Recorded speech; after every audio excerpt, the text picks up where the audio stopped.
عمران خان صاحب کی شخصیت اور سیاست کے بارے میں میرے بھی بے تحاشا تحفظات ہیں۔ اس حقیقت کو مگر نظر انداز نہیں کر سکتا کہ وہ پاکستان کے وزیر اعظم ہیں۔ مسلم امہ میں واحد ایٹمی قوت کے حامل ملک کے وزیر اعظم کے منصب پر بیٹھے شخص کی گفتگو کو دنیا بہت سنجیدگی سے لیتی ہے۔ پاکستان کے مخصوص جغرافیائی حقائق کی وجہ سے خارجہ اور دفاعی امور کی بابت ان کی جانب سے ادا ہوئے کلمات کا عالمی طاقتیں انتہائی باریک بینی سے جائزہ لینے میں مصروف رہتی ہیں۔ مختصر تمہید کے بعد یہ کہنے کو مجبور محسوس کر رہا ہوں کہ حال ہی میں ایک امریکی صحافی کو کیمرے کے روبرو 1-on-1 انٹرویو دیتے ہوئے ہمارے وزیر اعظم نے کچھ ایسی باتیں کہی ہیں جو انہیں ہرگز نہیں کہنا چاہیے تھی۔ مذکورہ انٹرویو کے دوران کئی باتوں میں میرے لیے فی الوقت اہم ترین عمران خان صاحب کے پاکستان کے ایٹمی پروگرام کے حوالے سے بیان کردہ خیالات تھے۔ ان خیالات کو سنتے ہوئے ذہن میں فوری طور پر یہ تاثر ابھرتا ہے کہ اگر عالمی طاقتیں یکسو ہو کر بھارت کو مسئلہ کشمیر کا پاکستان کے لیے قابل قبول حل فراہم کرنے کو رضامند کر لیں تو ہمیں ایٹمی ہتھیاروں کی ضرورت باقی نہیں رہے گی۔ اپوزیشن جماعتوں نے پاکستان کے ایٹمی پروگرام کی بابت عمران خان صاحب کے تازہ فرمودات کا حوالہ دیتے ہوئے حب الوطنی کے نام پر ماتم کنائی شروع کر دی ہے۔ تخت یا تختہ والی سیاست میں ایسے ہی ہوتا ہے۔ عمران خان صاحب پہلے وزیر اعظم نہیں جو ایسے الزامات کا نشانہ بن رہے ہیں۔ محترمہ بے نظیر بھٹو بھی ان کے سیاسی مخالفین کی نظر میں سیکیورٹی رسک قرار پائی تھیں۔ نواز شریف مودی کا یار بتائے گئے تھے۔ محترمہ کو سیکیورٹی رسک پکارتے ہوئے یہ حقیقت فراموش کر دی گئی تھی کہ پاکستان کے ایٹمی پروگرام کا حقیقی آغاز ان کے والد ذوالفقار علی بھٹو کے ہاتھوں ہوا تھا۔ بھارت اس کی وجہ سے بوکھلا گیا۔ امریکہ نے یہ پروگرام روکنے کے لیے ہر نوع کا ہتھ کنڈہ استعمال کیا۔ بالآخر 1977 میں جب ذوالفقار علی بھٹو کے خلاف 9 ستاروں والی تحریک چلی تو اس کے عروج کے دوران اسلام آباد میں مقیم امریکی سفارتکار نہایت رعونت سے ٹیلی فون پر گفتگو کرتے ہوئے پارٹیز اوور یعنی پاکستان کے ایٹمی پروگرام کی کہانی ختم ہونے والی بڑک لگاتے رہے۔ بھٹو کی پھانسی کے باوجود ہم مگر ایٹمی پروگرام پر ڈٹے رہے۔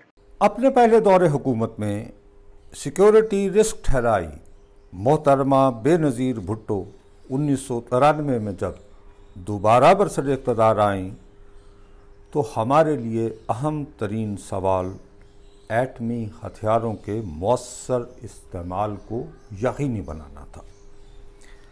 محترمہ نے اس ضمن میں تاریخی کردار ادا کیا۔ میں اس کردار کی تفصیلات سے بخوبی آگاہ ہوں، انہیں بیان کرنے سے مگر دانستہ گریز کو ترجیح دوں گا۔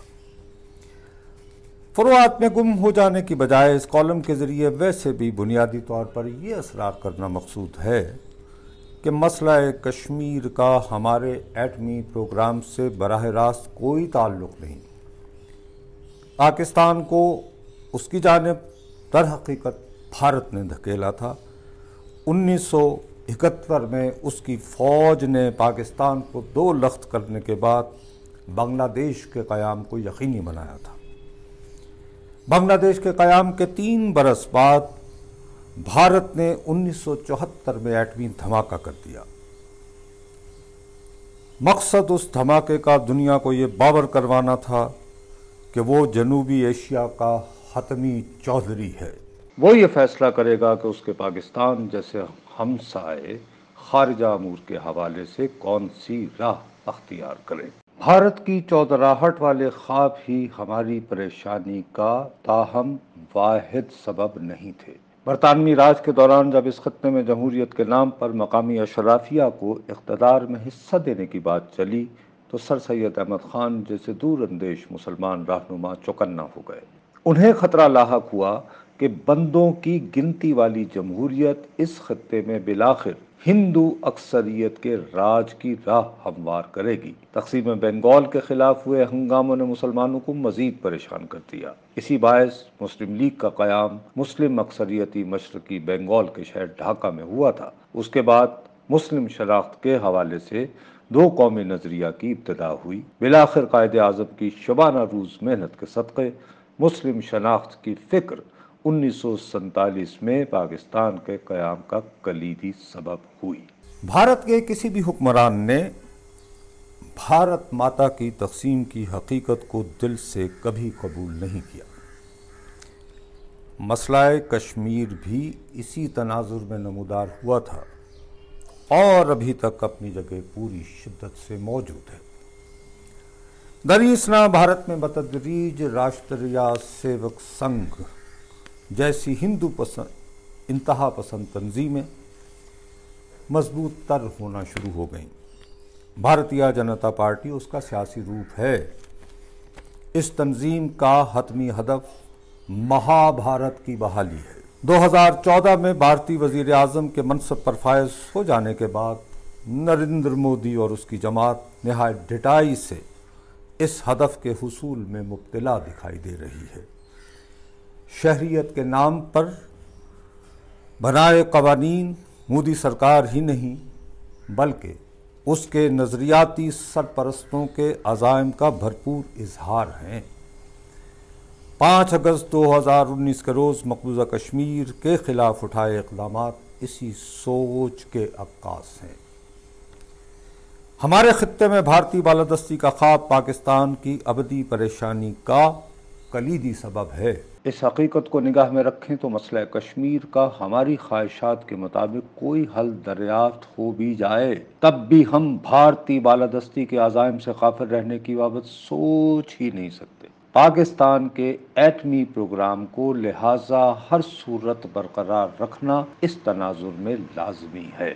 میں دفاع کے حوالے سے نمودار ہوئے مختلف نظریات سے کما حق کہوں آگاہ نہیں۔ یہ اصول مگر کبھی بھول نہیں سکتا کہ اپنی دفاعی ترجیحات طے کرتے ہوئے ہر ریاست کو اپنے ہمسائے میں موجود ریاستوں کے عزائم پر ہی نہیں عالمی طاقتوں کی طویل المدت ترجیحات پر بھی کڑی نگاہ رکھنا لازمی ہے۔ اس تناظر میں اکثر یہ جملہ بھی دہرایا جاتا ہے کہ ہر ریاست کو اپنی بقا یقینی بنانے کے لیے اپنے حقیقی یا ممکنہ حریف کی نیت نہیں بلکہ فوجی صلاحیت پر ہمہ وقت توجہ مبذول رکھنے کی ضرورت ہے۔ ہندوتوا کے خواب کے ساتھ بھارت اپنے ایٹمی پروگرام کو برقرار رکھنے کے علاوہ جدید تر بناتا رہے تو ہم یہ سوچتے ہوئے اسے نظر انداز نہیں کر سکتے کہ مذکورہ پروگرام کا اصل حریف عوامی جمہوریہ چین ہے۔ ایٹمی صلاحیت کے حوالے سے بھارت اور چین کے مابین مسابقت اپنی جگہ ایک حقیقت ہے۔ وہ دونوں مگر خود مختار ممالک ہیں، وہ جانے اور ان کا کام۔ اپنی بقا کو یقینی بنانے کے لیے پاکستان کو ہندوتوا کے خواب کے تناظر میں اپنے طور پر ہی کوئی انتظامات کرنے ہوں گے۔ ہمارا ایٹمی پروگرام اس تناظر میں کلیدی کردار کا حامل ہے۔ اسے فقط مسئلہ کشمیر کے حل کے ساتھ نتھی کر دینا خام خیالی ہے، اس کے سوا کچھ نہیں۔